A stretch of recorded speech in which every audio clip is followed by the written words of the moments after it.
Alright, today we are going to be figuring out which of the mainline Resident Evil games is the best, and is Village better than 4? As any true fan would know, there's only 3 Resident Evil games that ever got made. There's Resident Evil 4, there's Resident Evil 7, and then there's Resident Evil Village, which is a sequel to Resident Evil 4. There will also be no spoilers in this video. Thank God, because Resident Evil has just such a good story that you guys can't miss out on, but I'm still gonna avoid spoiling it. Alright, speaking of terrible stories, our first point that we're gonna look at is gonna be the story. I will say that I do like 4. Maybe it's nostalgia talking, but I think 4 is the best at not taking the entire Resident Evil universe and then tying it into their story and making it more complex and confusing. Makes it pretty simple. It's all a pretty self-confined story. You got the guy, you know, he was in that other game, but you gotta have the frickin' got weed whacker guy out there. Nobody plays Resident Evil for the story. Nobody plays Resident Evil for the story. It sucks. I'm trying not to get myself worked up and angry. I'm like anger sweats forming. Village's story stinks. Village's story sucks. It stinks. You know, let's just finish this whole plot thing, because there's only one thing I want to talk about in this video. There's only one thing I want to talk about. It's gonna be the next point. So here, look at this. Who wins the story round? Who has the best story? This one. Look at that. Whoa! Whoa! That game has the best story. Next point, best protagonist. It is Resident Evil 4, right off the bat. It's Resident Evil 4. Leon is such a better character than stupid, stinky Ethan. In 7, he's alright. 7, he's fine. He's just kind of like, what the hell's going on here? Oh my god. He's just scared all the time, which is fine, because it's, you know, you're basically playing a haunted house simulator. For Resident Evil Village, he's kind of this weird character where they have this cowardly man. They have this cowardly man, Ethan Winters, and they try to make him into more of a Leon figure by saying, oh, he's done, you know, like BSAA training with, you know, Chris Redfield, you know, and they try to make him like cooler, but the game immediately opens up with him being a complete frickin' wimp.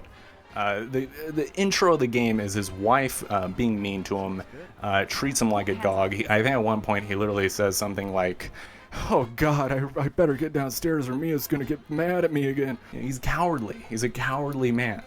And then I'm gonna spoil this because this happens in the trailer, and it's, you know, it happens like the first 12 seconds of the game, so it doesn't matter.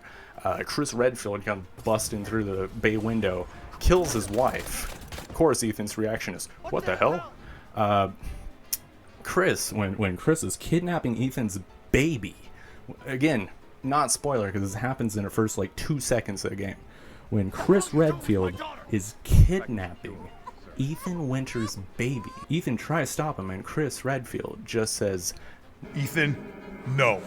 I don't know a lot about the whole alpha male, beta male thing, but from my limited understanding of it, I think Ethan falls into the category of being a sub-8 zeta male. He's a loser. I play video games so I don't feel like Ethan Winters. Another point is I don't know what was going on with the development team for Resident Evil Village. But for some reason, this game, they got really into like hand torture porn. They were just like hung up on that, because 90% of the game playing as Ethan is watching his hands get beat up. By the end of the game, his hands look like ground beef. I don't know what the point is. I don't know why they got so hung up on torturing this man's hands. I guess it makes it kind of cool. It makes it like, oh, whoa, he's really taking a lot of damage. Oh, look, guy with a weed whacker outside. I'm gonna finish this thought though, dude. I'm mad. I hate Ethan. I hate him. I think that he is probably one of the worst characters I've ever played as in a game. Yeah, no. I'm gonna stand by that. He really is. He sucks. I hate Ethan. I hate him. And you know what I hate? You know what I hated about Ethan? later on in the story, and they, not a spoiler, okay, not a spoiler. Don't get mad. I'm going to tell you this. Later on in the story, Ethan has the gall to get mad at Chris. Okay, he tells Chris something like, "Tell me what the hell is going on," because that's his whole thing, is he wants to know what the hell is going on. He gets mad at Chris, and Chris is, he says something, like, you can't learn about this, like you're the side character from my perspective. But Ethan gets aggressive with Chris Redfield, and that makes me mad. Chris Redfield might have stole his baby, but he killed his bitch wife. I think that makes Chris Redfield his best friend. I don't know how the developers wanted us to feel bad about, like, Mia dying. Because, Resident Evil 7, the whole game is me being chased around a haunted house by her. And then Resident Evil 8, she dies in the first 10 seconds after acting like a complete asshole to Ethan. Yeah, I don't care. I was celebrating. I was clapping my hands when she got shot in the head 50 times. I was happy as a clam. I don't care. It all goes back to what I'm saying about Capcom can't tell a story. They don't think like humans, because everyone at that studio is a reptile. I hate to say it. I don't care about Ethan, his stupid baby, his stupid wife. I don't care about any of them.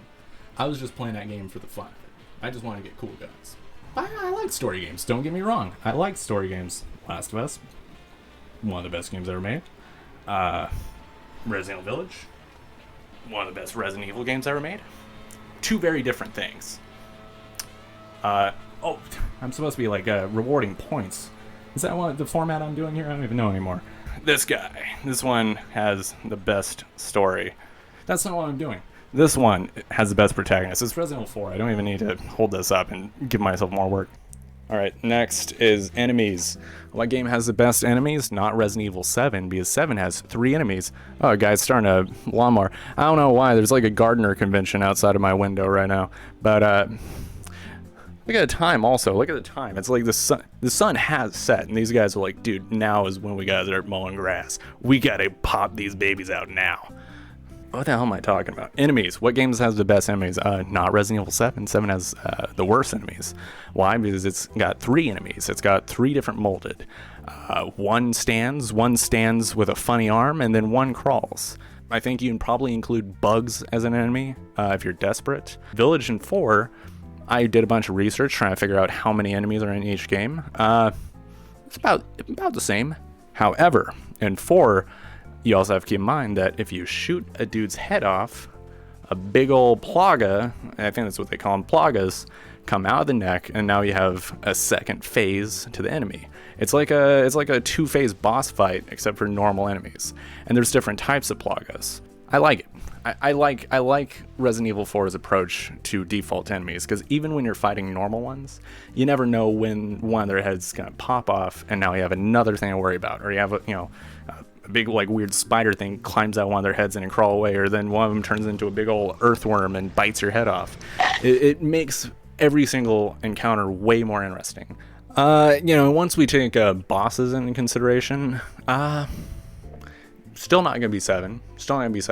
Jack Baker is cool, but we'll deal with like antagonists in a minute.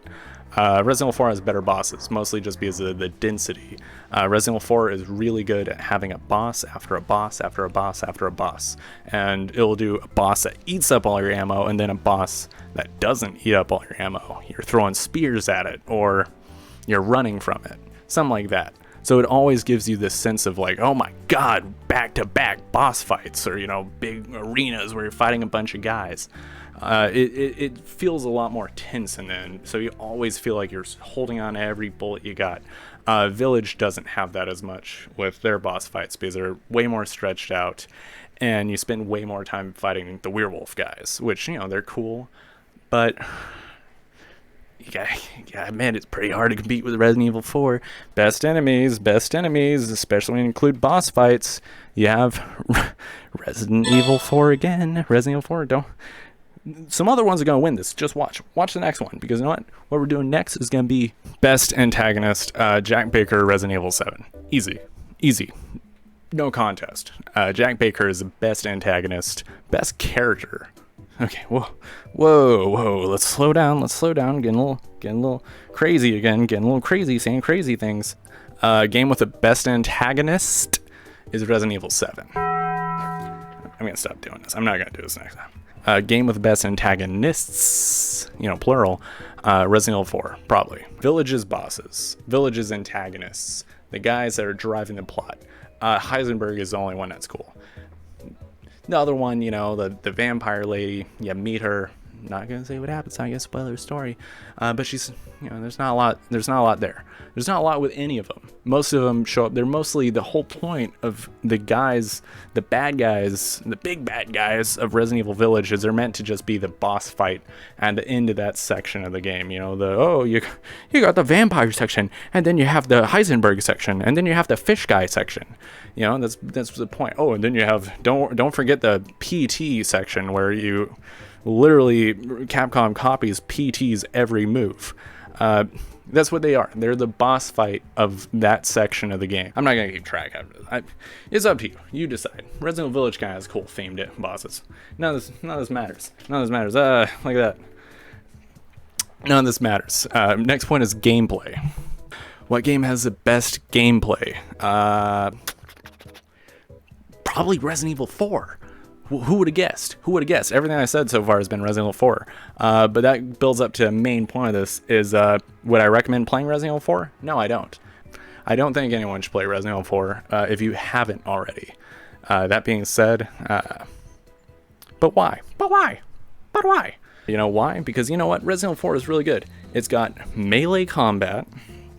Which adds an entire new layer of depth to the game that Resident Evil Village doesn't have, because Village is all ranged and just run away, reload, shoot, run away, reload, shoot, run away, reload, shoot. Resident Evil 4 makes the gameplay so much deeper by having melee mechanics. You run away, shoot, and then you get a guy to a point where they're, vulnerable, and then you run up like a fighting game and kick them in the stomach or something. So you're constantly switching back and forth between this weird sort of like aggressive play style where you're like run up to a guy and then, kick him, and then you're trying to kick guys and other guys. But then you have to also run away and stop and reload, because the main point of this is that Resident Evil 4 has tank controls. It has some of the worst controls. You have to stop, stand still to shoot and reload. It's not easy. I've shown so many different people Resident Evil 4. I've shown so many different people Resident Evil 4, and nobody is willing to play it because that barrier to get over the tank controls, that whole hurdle, is not easy. It's hard. It's not a fun game to play for someone who's used to modern video games. An unfortunate reality is that games age. They get older and they get worse. They're less fun to play because people get better at making games. A lot of you probably don't realize this, but before Resident Evil 4, there weren't a lot of games that have that format of guy walks around and you have the camera over his shoulder, like that. Guy walks around, you have camera over his shoulder. Last of Us. Mel, I could turn around now. I don't know why I haven't. Last of Us, Dead Space, Gears of War. Three different games, all inspired by Resident Evil 4. Resident Evil 4 at the time was nuts that they left the whole, fixed camera angle perspective. That was nutty. The fact that it's all over the shoulder, it was completely revolutionary for games at that time. So final verdict. What is the best Resident Evil game? Resident Evil Survivor. Best Resident Evil game. Let's go.